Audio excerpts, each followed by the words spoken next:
안녕하세요. 저는 올해 40살의 남자입니다. 여기에서 올라오는 사연들을 들어보니 배우자들이 바람을 피운 사연이 너무 많더라고요.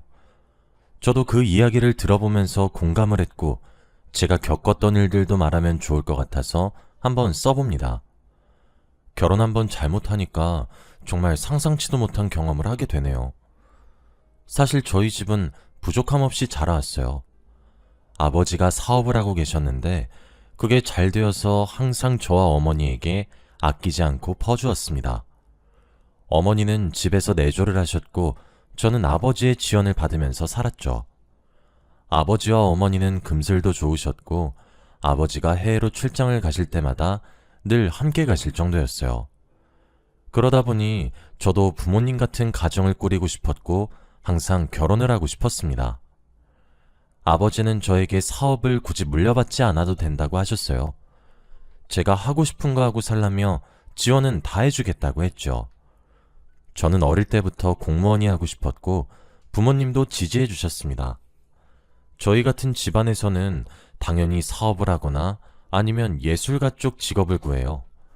그런데 저는 좋은 부모님 밑에서 자란 덕에 공무원의 꿈을 이룰 수 있었습니다. 원래 사업가들끼리 비밀스럽게 주기적으로 모이는 잔치 같은 게 있어요. 저희 가족도 항상 그 자리에 초대를 받았지만 가지 않았습니다. 아버지는 그런 곳에 참석하지 않아도 사업이 문제가 없다고 했고 굳이 사람들이랑 가식적으로 이야기를 주고받기 싫다고 하셨죠. 아버지는 뚝심 있는 사람이라 한번 결정한 일은 절대 의견을 바꾸지 않았고 다행히도 아버지의 선택이 항상 옳았기 때문에 사업도 성공적이었던 것 같습니다. 그리고 저는 30대가 되었고 여전히 가족들과 함께 살았죠. 어느 날 아버지가 저를 조심스럽게 부르시더라고요. 저에게 이제 결혼을 하라고 했고 정략 결혼을 하라고 했습니다. 아버지 사업과 손잡으면 더 좋은 회사의 자식과 결혼하라고 했죠. 저는 솔직히 사랑하는 사람과 만나고 싶은 마음이 컸지만 그래도 아버지의 의견을 따랐습니다. 아버지 말을 들어서 후회한 적이 단 한 번도 없었거든요. 저는 알겠다고 했고 아버지는 저에게 한 가지 명심을 하라고 했습니다. 절대 저희 집안에 대해서 말하지 말라고 했죠. 잘 사는 거 티내지 말고 항상 검소하게 살라고 했습니다. 저는 왜 그렇게 해야 하는지 이유도 묻지 못했고 그저 알겠다고만 했죠. 그리고 저는 결혼할 여자와 첫 만남을 가졌습니다. 솔직히 얼굴이 예쁘신 편은 아니었고 굉장히 평범했어요. 그래도 좋은 집안에서 자라셔서 그런지 머리부터 발끝까지 싹 다 명품이더라고요. 하지만 저는 넉넉한 형편에 비해 되게 검소하게 삽니다. 굳이 명품에 대한 필요성을 못 느끼기도 하고 공무원 일을 하다 보면 명품을 입을 일이 없어서 그냥 아울렛 같은 곳에서 옷을 사죠. 저의 그런 모습을 보고 상대 여성분은 많이 실망한 듯 보였습니다. 그리고 저의 직업에 대해서 묻더라고요. 제가 공무원이라고 답하니 더 실망하셨죠. 네? 제가 공무원이랑 결혼을 해야 한다고요? 이 말을 하면서 당황해 하셨고 저는 그때 아버지가 저에게 하신 말씀이 떠올랐습니다. 이래서 아버지가 저희 집안에 대해 일절 말하지 말라고 하셨나 싶었죠. 그 여자는 언뜻 봐도 저희 집안에 대해 전혀 알지 못하고 이 자리에 나온 것 같았습니다. 저희 아버지가 기업가들 행사도 전혀 참석을 안 하시고 사업을 점진적으로 확장만 해오셔서 아버지의 존재에 대해 아시는 분이 몇 없어요. 아예 아버지의 얼굴도 모르는 사람도 많습니다. 그래서 그 행사에 모두 참석하는 상대 여성분 같은 사람은 저희 집안을 전혀 알 수 없었죠. 그 사람도 단순히 자기 아버지가 나오라고 해서 나왔다고 합니다. 들어보니 지금 같이 살고 있지 않다고 하더라고요. 해외에서 살고 있다고 했죠. 그러면서 와인을 한 잔 두 잔 걸쳤는데 자신의 가정사 이야기를 술술 늘어놓기 시작했습니다. 딱 봐도 그 여자는 취한 듯 보였고 눈이 반쯤 풀린 채 이야기를 했죠. 그 여자가 말하기를 자신의 어머니가 첩이라고 했습니다. 해외에 계시는 분은 가족관계 증명서에 자신의 아빠로 등록도 안 되어 있대요. 본처와 함께 해외에서 거주 중이라고 했고 한국에서는 자신과 첩인 어머니와 둘이서 살고 있다고 했죠. 항상 돈만 보내고 애정도 없이 자랐다고 합니다. 아버지의 얼굴을 본 기억도 잘 없다고 했죠. 그래서 이런 공무원이랑 결혼시켜서 버리려고 하는 건가? 라는 말을 하더군요. 아마 아버지와 상대 여성분과의 대화가 없다 보니 저희 집안에 대해 전혀 들은 게 없는 것 같았습니다. 오히려 저는 이게 더 좋았고 저에 대해 다 밝혀지지 않아야 이 여자가 저를 가식적으로 대하지 않을 것 같았죠. 이미 안가 부모님께서 척척 알아서 다 하셔서 상견례는 필요 없었고 바로 결혼식을 올렸습니다. 결혼식 날 처음으로 장모님을 뵈었어요. 그리고 혼주석에 앉아 계시는 시아버지는 알바를 쓴 거였습니다. 자신 딸이 결혼을 하는 거에 대한 관심이 없으셨고 저에게 안부 연락만 오셨죠. 그리고 옆에서 아내와 장모님을 보니 정말 장인어른께서 왜 한국으로 오시지 않는지 알겠더군요. 정말 까탈스럽고 예민하게 굴었습니다. 저희 집안이 단순히 평범하고 아무런 내세울 게 없는 것처럼 보였나 봐요. 그래서 대놓고 면박을 주기도 하고 괴롭혔습니다. 제가 아내 같은 여자를 만나서 결혼한 것이 인생에서 최고의 행복이라며 고맙게 여기라는 듯이 말했죠. 장모님은 항상 장인어른한테 연락을 하셨지만 매일 거절당했고 그리고 장인어른은 정말 돈만 보냈습니다. 저는 항상 화목한 집안에서 자라와서 이런 류의 가족은 처음 봤어요. 처음에는 굉장히 놀랐고 신선했지만 지금은 얼추 적응이 되었습니다. 장모님은 저를 굉장히 싫어하셨어요. 사람들은 장모님이 첩인 줄 몰랐고 항상 사모님들 모임에 참석하셨습니다. 그런데 공무원인 저를 굉장히 부끄러워하셨고 저를 그 자리에 데려가지도 않았죠. 모임이 끝나고 제가 일하는 곳까지 친히 찾아오셔서 화풀이를 하셨습니다. 다른 집 사모님들 사이는 사업가의 판사의 변호사의 이런 직업인데 자넨 왜 별 볼 일 없는 공무원인가? 왜 우리 딸이 당신 같은 남자 만나서 인생을 망쳐야 해? 그 사람은 도대체 무슨 생각으로 자네와 결혼을 시킨 거냐고? 제 직장 동료들이 뻔히 있는데도 공무원이라는 직업을 욕하셨고 듣기 너무 거북했습니다. 저는 웃으면서 장모님을 보내드렸고 직장 사람들에게도 개인적으로 찾아가서 용서를 구했죠. 이런 일이 한두 번이 아니니까 저도 스트레스를 많이 받고 힘들었습니다. 장모님께서 조금이라도 화를 삭히시기 위해서는 손주가 있으면 기뻐할 거라고 생각했어요. 아내도 집에 혼자 있으니 심심하다고 늘 그랬고 동네의 아기들을 보면 낳고 싶다고 했죠. 그래서 진지하게 아내와 이야기한 끝에 본격적으로 임신 준비를 했습니다. 속으로는 아내가 아이를 낳으면 조금 더 가정에 충실해질 줄 알았어요. 그리고 철도 들어서 행복한 가족이 될 수 있을 줄 알았죠. 아내가 임신하는 동안 제가 옆에서 살뜰히 챙겨주고 아무것도 하지 말라며 제가 다 했습니다. 퇴근하고 집에 돌아와서 아내 뒷바라지 하느라 늘 새벽에 잠들었고 아내가 출산을 할 때도 옆에 꼭 있어 주었죠. 장모님은 자신의 딸이 아픈 게 다 제 탓이라며 화를 내기도 하셨지만 그래도 딸이 태어난다는 생각에 모든 게 다 기뻤어요. 그리고 저희 공주님이 태어났고 앞으로 행복한 날들만 있을 줄 알았습니다. 아내는 생각보다 더 딸에게 애틋했어요. 어떻게 이렇게 작고 귀여운 게 자신의 몸에서 나왔냐며 너무 좋아했고 장모님도 큰 소리를 내는 일도 줄어들었고 저희 딸을 아껴주셨죠. 드디어 다른 가족들처럼 행복할 줄 알았습니다. 그런데 얼마 가지 못했어요. 아이가 커갈수록 육아가 더 힘들고 고된 거 다들 아시죠? 저는 출근을 한다고 아내 옆에 있지 못하니 아내 혼자 딸을 감당해야 했습니다. 매일 울고 떼쓰는 애를 키우기 힘들다며 갑자기 어느 날부터 베이비시터를 고용하더라고요. 그리고 아직 분유를 먹이면 안 되는 갓난 애기한테 분유를 먹였습니다. 솔직히 딸을 위해서는 아직 이르다고 말을 했지만 아내는 그럼 내 몸이 다 망가지잖아 라고 하며 무조건 분유를 먹여야 한다며 고집을 피웠죠. 그리고 스트레스를 풀러 간다고 하면서 장모님과 매일 몇백만 원씩 쇼핑을 하러 다녔고 딸에게는 점점 무관심했습니다. 오히려 저와 베이비시터가 만날 일이 더 많을 정도로 집에도 잘 안 들어왔죠. 저는 딸에게 너무 미안하고 이런 사람이 엄마라고 하는 게 더 속상했어요. 결국 제가 어느 날 화를 내고 말았습니다. 제발 엄마면 엄마답게 행동해. 지금 베이비시터 고용하고 애 맡기면 다야?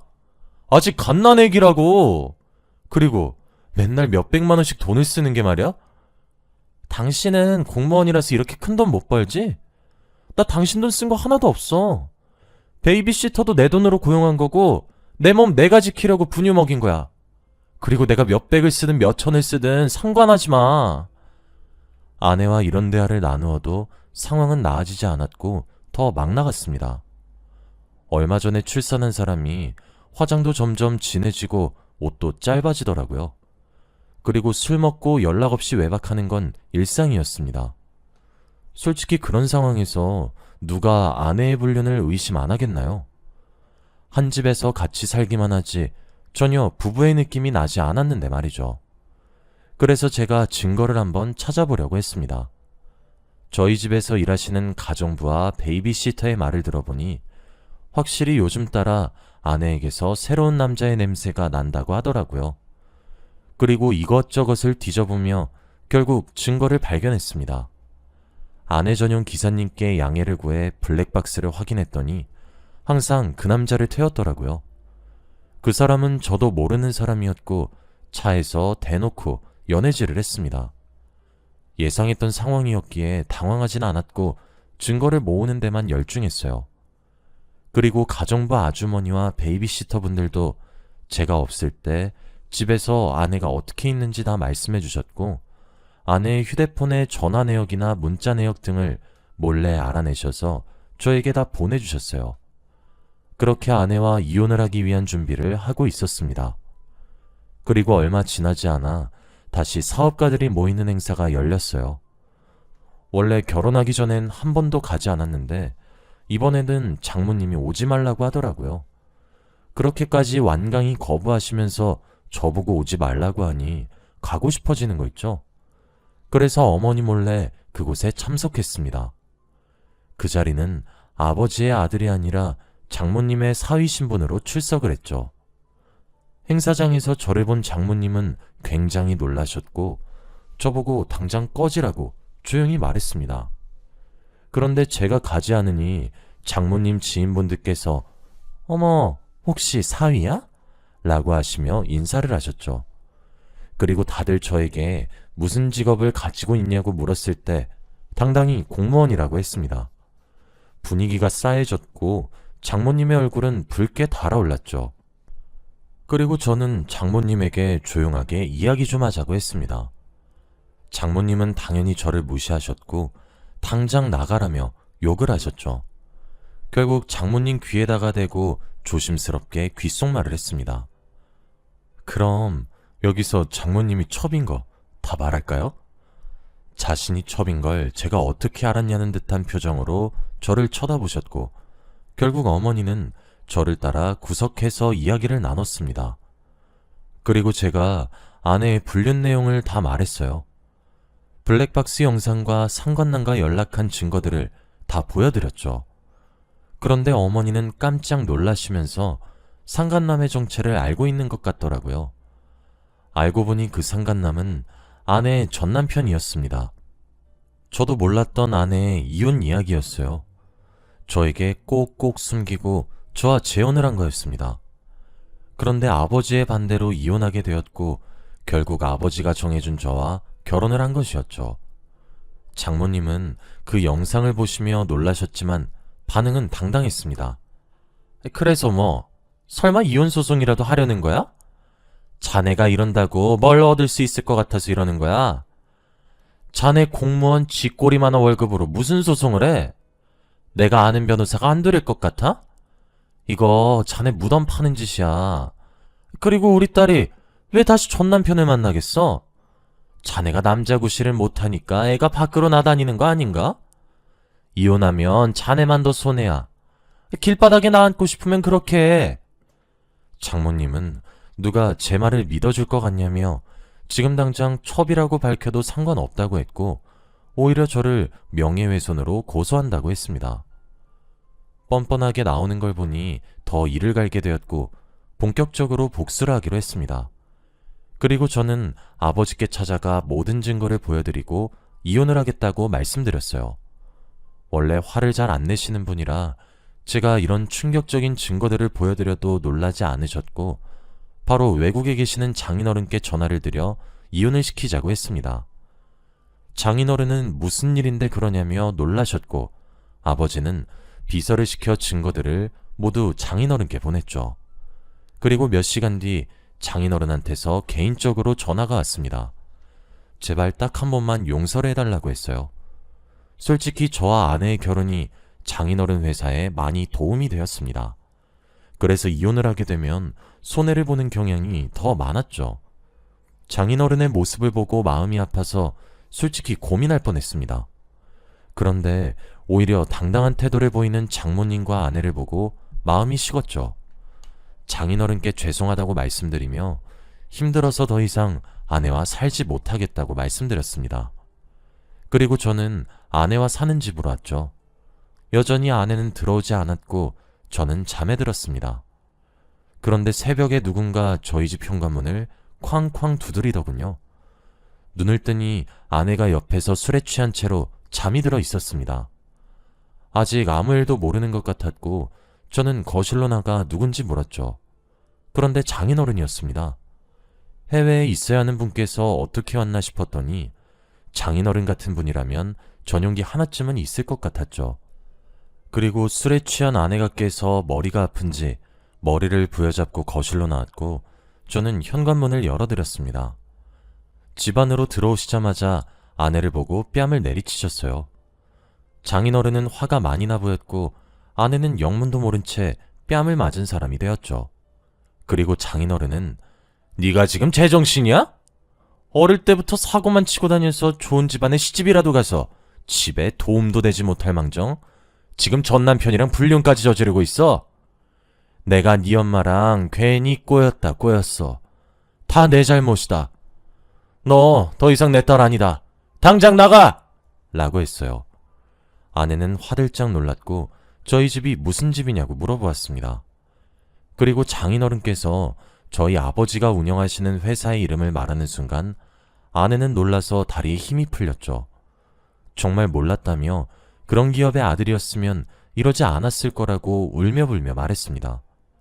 뒤늦게 후회해도 소용이 없었죠.